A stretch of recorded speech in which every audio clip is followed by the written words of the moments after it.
बिस्मिल्लाहिर्रहमानिर्रहीम।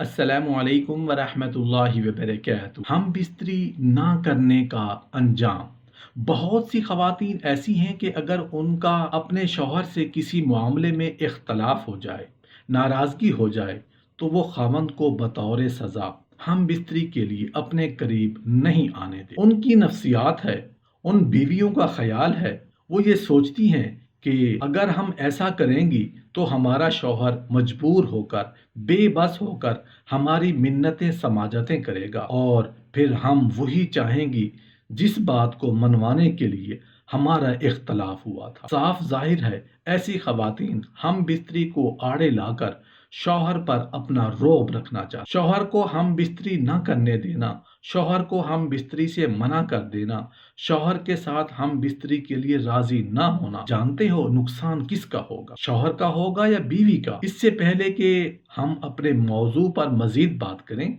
मैं पहले आपके साथ एक हदीस शेयर कर देता हूँ।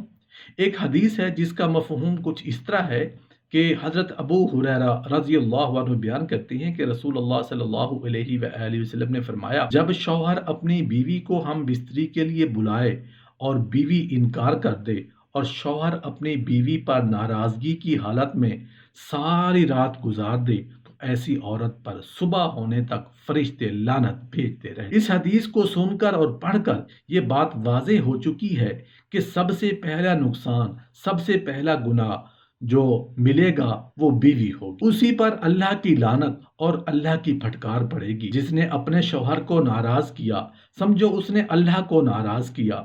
शौहर को हम बिस्तरी ना करने देना, शौहर को हम बिस्तरी से मना कर देना, शौहर के साथ हम बिस्तरी के लिए राजी ना होने का पहला नुकसान बीवी को ही होगा। घरेलू मसाइल को आड़े लाकर शौहर से नाराजगी का इजहार करके शौहर को हम बिस्तरी न करने देना, शौहर को हम बिस्तरी से मना कर देना, इसका दूसरा नुकसान जानते हो किसको होगा? शौहर को या बीवी को? दूसरा नुकसान भी बीवी को ही होगा। ये ऐसा नुकसान है कि बीवी फिर सारी जिंदगी रोती है, पछताती है, सिसकियां भरती रहती है, रोती है पर रो नहीं सकती। जानते हो क्यों?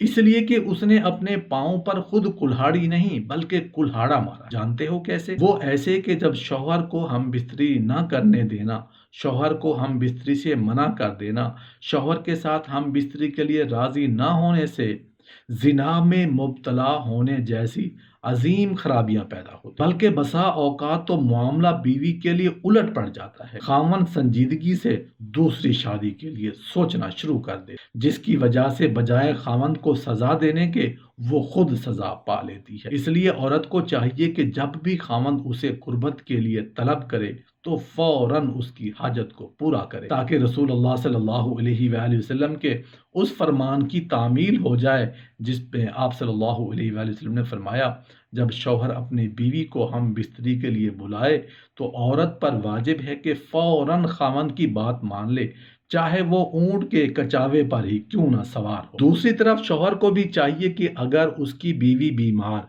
या हामला या किसी गम और परेशानी से दो चार हो तो उन हालात का लिहाज रखते हुए बीवी को हम बिस्तरी पर मजबूर ना करें, ताकि उनके दरमियान मोहब्बत और इत्तेफाक बरकरार रहे और किसी किस्म का इख्तलाफ ना फूटने पाए। अगर बीवी से हम बिस्तरी को दिल ना चाहे तो उससे हम बिस्तरी तर्क कर देना जायज नहीं, क्योंकि हम बिस्तरी उसका शरई हक और तर्क हम बिस्तरी उसके लिए मुज़र है, क्योंकि औरत की शहवत मर्द की शहवत से ज्यादा हो। हजरत अबू हुरैरा रज़ी अल्लाहु अन्हु रसूलुल्लाह सल्लल्लाहु अलैहि वसल्लम से रिवायत करते हैं कि औरत की शहवत मर्द की शहवत से 99 दर्जे ज्यादा होती है, मगर अल्लाह ताला ने उन पर शर्म हया गालिब फरमा दी है और ये तबाही शर्म हया औरत का जेवर है और उसकी खलकत व फितरत में शामिल है। इसी तबाही हया की वजह से औरत आदाब की खूगर होती है। उसके बरअक्स शौहर अपनी बीवी को शरई फेल की दावत दे और उससे इनकार कर दे तो बीवी गुनाह की मुर्तकिब होगी। हजरत अबू हुरैरा रज़ी अल्लाहु अन्हु बयान करते हैं कि फिर रसूलुल्लाह सल्लल्लाहु अलैहि वसल्लम ने मर्दों को मुखातिब करते हुए पूछा,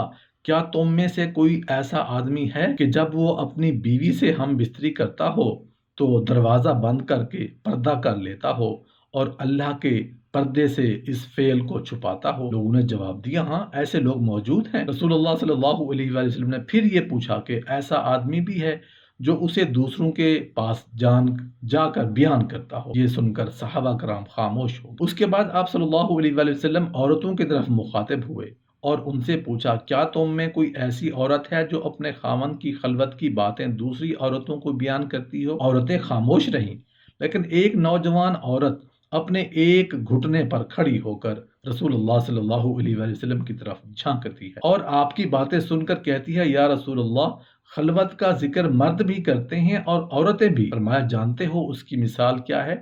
اس کی مثال ایسے ہے جیسے کوئی شیطان عورت کسی شیطان مرد کو سرے راہ مل گئی اور اپنی حاجت پوری کی ہو، دریں اثنا لوگ ان کی طرف دیکھتے رہے۔ بیوی سے مباشرت یعنی ہم بستری کے دوران مرد جلدی فراغت حاصل کر لیتا ہے اور بیوی کو فراغت نہیں ہو، جس کی وجہ یہ ہے کہ عورت فطری طور پر مرغوب طبیعت اور اس کے اعضائے جنسی پوشیدہ ہوتے ہیں، اس لیے ان کے انزال میں دیر لگتی ہے۔ مرد گرم طبیعت اور اس کے اعضائے جنسی ظاہر اور باہر ہے، اس لیے وہ جلدی فراغت حاصل کر لیتا ہے۔ بیوی سے ہم بستری کے دوران اگر مرد پہلے فارغ ہو جائے تو اسے بیوی کے فارغ ہونے تک اسی حالت پر برقرار رہنا چاہیے، اور دونوں کے سکون اور فراغت کی اہم علامت یہ ہے کہ ان دونوں کو ذہنی اور جسمانی اطمینان آ جائے۔ اگر بیوی کو سیرابی نہیں ہوئی اور اس حال میں مرد الگ ہو گیا تو بیوی کے دل میں تسکین نہ ہونے کی وجہ سے بجائے محبت کے نفرت پیدا ہوگی، اور اگر ہر مرتبہ یہی ہوا تو خطرہ ہے کہ وہ اپنی خواہش کی تکمیل کے لیے کوئی اور راستہ تلاش نہ کر لے۔ اگر بیوی سے ہم بستری کو دل نہ چاہے تو اس سے ہم بستری ترک کر دینا جائز نہیں، کیونکہ ہم بستری اس کا شرعی حق ہے اور ترک ہم بستری اس کے لیے مضر ہے، کیونکہ اتباع کا کہنا ہے کہ عورت کی شہوت مرد کی شہوت سے زیادہ ہوتی ہے، بلکہ عورت کی شہوت مرد کی شہوت سے 99 درجے زیادہ ہوتی ہے، مگر اللہ تعالیٰ نے ان پر شرم و حیا غالب فرما دی ہے۔ یہ طبعی شرم و حیا عورت کا زیور اور اس کی خلقت اور فطرت میں شامل ہے۔